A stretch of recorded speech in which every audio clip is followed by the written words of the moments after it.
আসসালামু আলাইকুম। এখন শুনবেন সংবাদ শিরোনাম।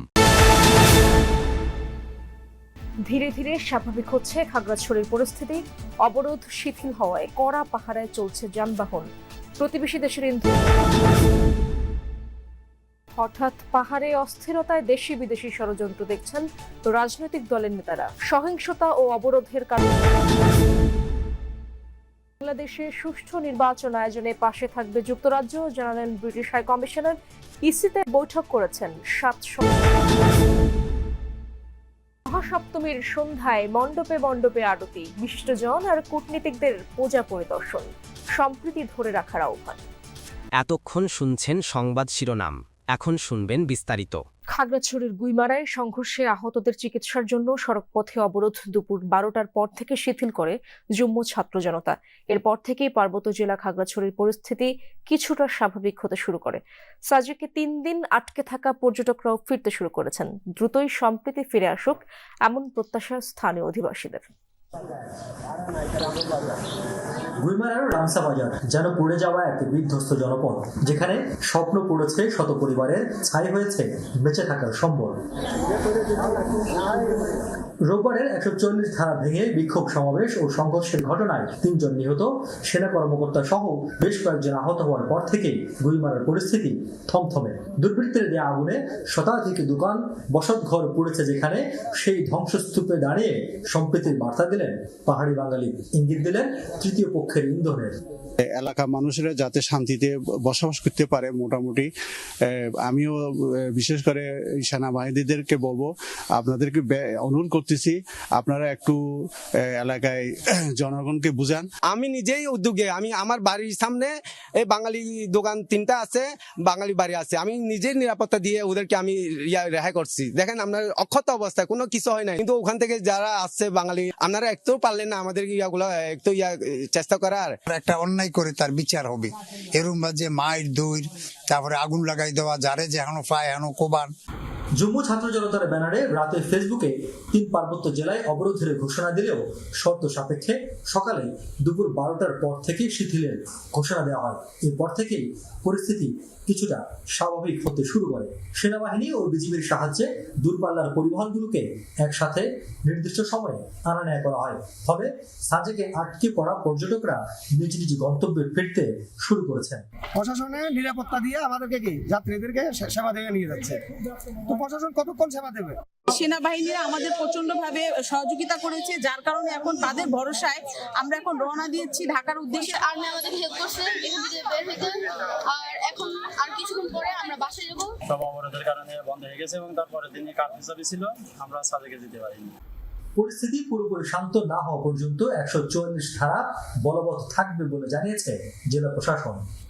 পরিস্থিতি শান্ত হলে আমরা এটা দেখে নিব, আমরা বিচার বিবেচনা করে সিদ্ধান্ত নিব। এখন পর্যন্ত আমরা নিয়ন্ত্রণে আছি। কিছু দোকানপাট খুললেও খাগড়াছড়িতে বেশিরভাগ ব্যবসা প্রতিষ্ঠান ছিল বন্ধ। কদিন পর পর সংঘাতে পাহাড়ের পর্যটন খাত ক্ষতিগ্রস্ত হচ্ছে বলে দাবি স্থানীয় ব্যবসায়ীদের। এই ধরনের ঘটনা ঘটলে পর্যটকদের উপরে প্রভাব ফেলে এবং পর্যটন খাতের উপরে প্রভাব পড়ে, যা অর্থনৈতিকভাবে ক্ষতিগ্রস্ত। বিভেদ ভুলে সবুজ পাহাড়ে দ্রুতই সম্প্রীতি ফিরে আসুক এমন প্রত্যাশা স্থানীয় অধিবাসীদের। এখন পর্যন্ত পাহাড় মোটামুটি শান্ত রয়েছে, অর্থাৎ খাগড়াছড়ির যে পরিস্থিতি, গুইমারা যে গতকালকে যেখানে বড় ধরনের ঘটনা ঘটেছিল সেটি অনেকটা শান্তই রয়েছে। শহরের অবস্থা অনেকটা স্বাভাবিক, জনজীবন, মানুষ চলাফেরা করতে শুরু করেছে, যানবাহন শুরু করেছে, দোকানপাট আস্তে আস্তে ধীরে ধীরে খুলতে শুরু করেছে। রিয়াজ রায়হান, যমুনা নিউজ, গুইমারা, খাগড়াছড়ি। হঠাৎ পাহাড় অশান্তির ঘটনা বিচ্ছিন্ন কোনো বিষয় নয় বলে মনে করে বিএনপি, বরং এই ঘটনার পেছনে কোনো পক্ষের মাস্টার প্ল্যান থাকার আশঙ্কা করছে দলটি। বিএনপি নেতারা বলেন, পাহাড়ে আবারও পুরাতন খেলা শুরু হয়েছে। দেশের ভাবমূর্তি নষ্ট করার জন্য দেশে বিদেশে নানা ষড়যন্ত্র চলছে। দেশের চলমান সংকট নিরসনে জাতীয় নির্বাচনের কোনো বিকল্প নেই, এমন শিরোনামে জাতীয় প্রেস ক্লাবে আলোচনা সভার আয়োজন করে জাতীয়তাবাদী মুক্তিযোদ্ধা দল ও প্রজন্ম দল। আলোচনায় উঠে আসে দেশের উত্তপ্ত রাজনীতির পাশাপাশি পাহাড়ি অঞ্চলের সংঘাতের ইস্যু। এখানে একটি জনপ্রতিনিধিত্বমূলক পার্লামেন্ট প্রতিষ্ঠা করতে হবে। পাহাড়ে বাঙালি স্থানান্তরের জিয়াউর রহমানের ঐতিহাসিক পদক্ষেপের প্রশংসা করেন বিএনপি নেতা হাফিজউদ্দিন আহমদ। বলেন, দূরদর্শী সেই সিদ্ধান্ত না নিলে যে কোনো সময় পাহাড় অন্য দেশের অংশ হয়ে যেত। হিল ট্র্যাক্সে আবার শুরু হয়েছে পুরানো খেলা। এই চট্টগ্রাম হিল ট্র্যাক্স ইতিমধ্যে সেখানে ভারতীয় পতাকা উঠত বহু বছর আগে থেকেই। কেবলমাত্র শহীদ রাষ্ট্রপতি জিয়াউর রহমান তিনি সেখানে বাঙালিদেরকে পাহাড়ি এলাকায় পুনর্বাসিত হওয়ার কামলে জনসংখ্যার মধ্যে একটা ব্যালেন্স এসেছে, যার জন্য এখন আর তারা ভারতের পক্ষে স্বাধীনতা ঘোষণা করতে পারছে না। এই জন্য শহীদ জিয়াউর রহমান ইতিহাসে অমর হয়ে থাকবেন। তিনি বাংলাদেশের অখণ্ডতাকে রক্ষা করেছেন। নয়াপল্টনে সাংবাদিকদের সাথে আলাপে আরেক বিএনপি নেতা রিজভী আহমেদ হঠাৎ পাহাড়ে সংঘাতময় পরিস্থিতির পেছনে নানামুখী ষড়যন্ত্রের অভিযোগ তোলেন। পাহাড়ে হঠাৎ করে এই সমস্ত বিষয়গুলো মানুষকে নানাভাবেই ভাবিয়ে তুলছে। প্রতিটি ঘটনার সাথে কোনো চক্র জড়িত আছে। দেশ বিরোধী যে সমস্ত কর্মকাণ্ড বা যে ধরনের কোনো মাস্টার প্ল্যান থেকে থাকে, অশুভ পরিকল্পনা থেকে থাকে, আমাদের প্রত্যেককে সেটা ব্যর্থ করতে হবে।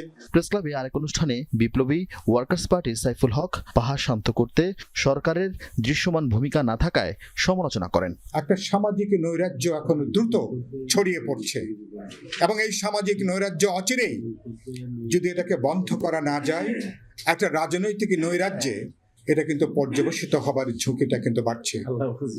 আমার খাগড়াছড়ি এখন জ্বলছে।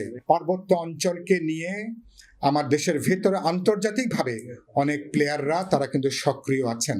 এছাড়াও নেতারা নির্বাচনের আগে দেশে অরাজকতা তৈরির জন্য দুই একটি রাজনৈতিক দলের সমালোচনা করেন। বলেন, বিদেশ থেকে আগত বুদ্ধিজীবীদের পরামর্শে পিআরের নামে উদ্ভট চিন্তা সামনে এনেছে তারা। আমরা কখনোই এটিকে সহ্য করব না। আরিফিন শাকিল, যমুনা নিউজ, ঢাকা। খাগড়াছড়িতে সাম্প্রদায়িক সহিংসতার ঘটনায় এক অনিশ্চয়তার মধ্যে পড়েছে পর্যটন খাত। ঢাকা খাগড়াছড়ি রুটে বাস চলাচল বন্ধ থাকায় বিপাকে পরিবহন কোম্পানিগুলো।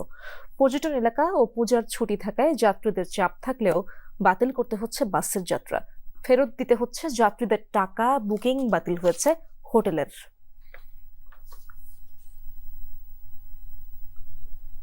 ইম্পেরিয়াল এক্সপ্রেস আরামবাগ কাউন্টারে বলছিলাম, খাগড়াছড়িতে 144 ধারা জারির কারণে আপনার হচ্ছে গাড়িটা আজকে যাবে না।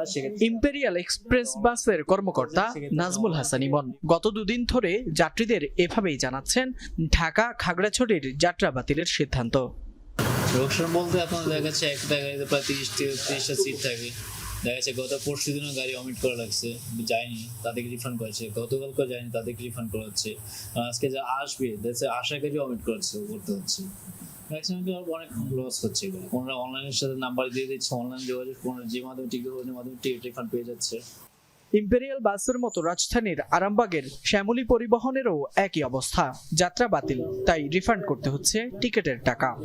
গতকালকে আমরা ফোন দিয়েছি যে আমাদের গাড়িটা বন্ধ আছে, আমরা গাড়িটা ছাড়ছি না। তখন উনি বলে যে ঠিক আছে, সমস্যা নাই, যেহেতু আপনাদের গাড়ি ছাড়বেন না তাহলে আমাদের টাকাটা রিফান্ড করে দেন। তো উনি এই যে মাত্র আপনাদের সামনে আসলো, আসার পরে যে টিকিটটা দিয়ে গেল, আমি এই যে আপনাদের